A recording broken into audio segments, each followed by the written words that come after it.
only thing truckers are interested in is how fast their trucks will go and how far their CBs will reach. This is a video update about a previous report that I did about a knucklehead driver in a car that was merging into traffic from the right and struck the tanker truck, causing a massive collision and fire between the tanker truck and a flatbed.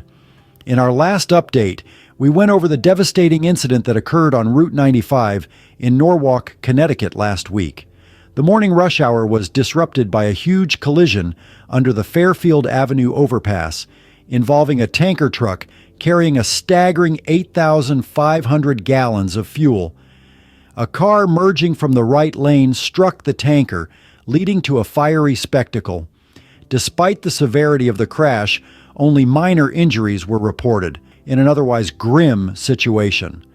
Damage from the collision was significant, requiring the removal of the overpass and extensive repaving of the damaged section of Route 95. The aftermath of the crash saw Connecticut's Governor Ned Lamont declaring a state of emergency, a move aimed at expediting the estimated $20 million needed for repairs. Since then, the situation has developed, and we're here to bring you the latest updates. One of the individuals caught up in this incident was Hazeth Aracena, a 35-year-old trucker from Bridgeport, Connecticut. The morning of May 2nd was not just another day at work for Aracena. He was driving his flatbed on Interstate 95, the main highway that stretches from Florida to Maine, a road he'd traveled on countless times before. But this particular morning would be different. Aracena found himself in the midst of a calamity when his truck was struck by both a tank truck loaded with gasoline and a passenger vehicle merging onto the highway. The collision was sudden and dramatic, a moment that could have easily been his last. But Aracena, caught in the chaos, managed to keep his wits about him. In a testament to his quick thinking and bravery, Aracena managed to escape his truck, a feat in and of itself given the circumstances. But he didn't stop there. Amid the blaring horns, screeching tires, and growing flames, Aracena rushed to aid the driver of the passenger vehicle. The scene was a ticking time bomb, with the potential for a massive explosion increasing with each passing second. Yet, Aracena, disregarding his own safety, proved that courage and compassion can prevail even in the direst situations. Despite the horrifying scene that unfolded, Aracena, like the other two drivers involved in the incident, miraculously suffered only minor injuries. It was a lucky escape from what could have been a fatal incident. Exclusive video of an inferno on I-95 in Norwalk early Thursday morning.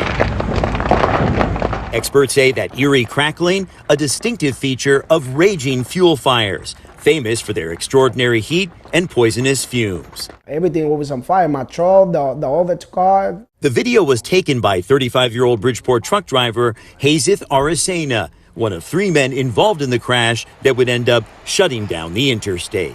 And he went in there in the middle of a fire and placed his own life at risk. Aracena's attorney, Dennis Bradley, the pair sat down with us for an exclusive interview, says just moments before taking that video, Aracena was driving this flatbed trailer for the West Haven trucking company he works for, on his way to Philly to pick up a load. It was a regular day for me. But what started out as a regular day quickly turned extraordinary when Aracena says his truck was hit from the side by both the gasoline tanker that fueled the fire and the car that police say caused the crash by swerving into it.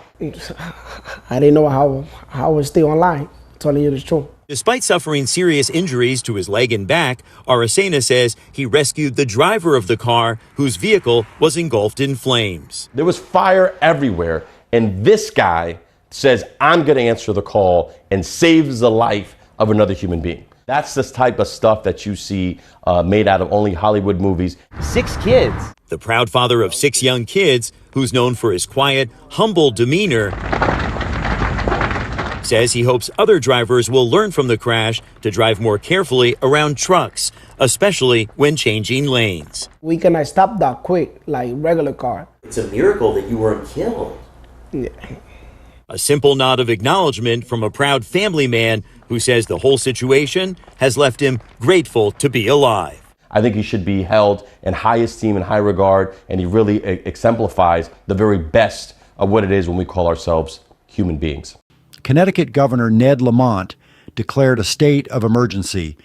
This move is aimed at expediting funding for the repair efforts, with the congressional delegation seeking emergency funds from the Federal Highway Administration. But the effects of the incident extend beyond the physical damage to the highway. This incident has also had a significant impact on daily commuters and local businesses. Traffic disruptions caused by the closure of the highway forced many to find alternative routes and transportation options. For businesses in the area, the closure of the highway meant less foot traffic, which could have implications for their bottom line. The incident has also raised concerns about the risks associated with transporting hazardous materials on major highways. This is not the first time a tanker truck accident has caused significant disruption on Route 95. It's a reminder of the potential dangers and the need for stringent safety measures. The effects of this incident are still being felt by many, with regular updates being provided to keep everyone informed. The journey to recovery is a long one, but with the support and resilience of the community, there is optimism that things will return to normal soon. As we continue to monitor the situation on Route 95, we commit to keeping you updated. This incident, as dramatic and unsettling as it has been, is still unfolding. The aftermath of such a significant event is not something that resolves overnight, but rather, it is a process that will take time, effort, and patience. We understand that the repercussions of this accident are far-reaching. It affects not only the commuters who rely on Route 95 for their daily travels, but also the local businesses that have been impacted. The state of emergency declared by Governor Ned Lamont underscores the gravity of the situation and the urgency of the repair efforts. And while the reopening of the highway is a significant milestone, there is still much work to be done. The Fairfield Avenue overpass needs to be rebuilt, the damaged section of Route 95 repaved, and the environmental concerns from the spilled gasoline addressed. We will keep an eye on these developments, and you can count on us to deliver timely updates. The investigation into the collision is another aspect we will be closely following. The details surrounding the accident, the cause, and the factors that contributed to it are all subjects of this investigation. As we learn more, we will share it with you, ensuring you have the most accurate and up-to-date information. But perhaps what's most important in all of this is the human element. The drivers involved in the accident, especially Hazeth Aracena, who not only survived this horrific event, but also helped others in the midst of it, remind us of the resilience and courage of people in the face of adversity. We will continue to bring you their stories, their experiences, and their progress as they navigate through the aftermath of this event. In the end, this is more than just a story about a road accident. It's about the people affected, the communities disrupted, and the collective effort to restore normalcy. It's a testament to human resilience, to the power of collective effort, and to the importance of staying informed. Stay tuned for more updates on this ongoing situation. We appreciate your time and thank you for watching. Thanks a lot. Take care. See you next time. Bye-bye. I can't hardly wait till I'm a trucker.